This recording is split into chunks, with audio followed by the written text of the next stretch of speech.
All right, let's dive into animating text in Premiere Pro. It's simpler than you might think. Here's how to do it. First, add any text to your timeline along with a video clip. Then, open the Essential Graphics window where we can edit the text. In the Effect Controls section, select Opacity. Click on the rectangle icon to expand it, ensuring all the text is visible. Next, click on Mask Path and adjust it so that our text is not visible at the beginning of the animation. Now choose the moment you want the text to appear and move our mask to reveal the text.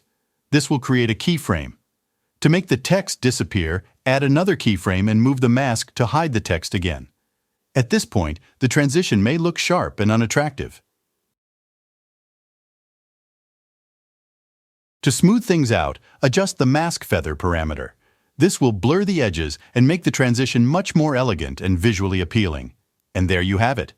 A simple yet effective way to animate text in Premiere Pro. Thanks for watching and happy editing!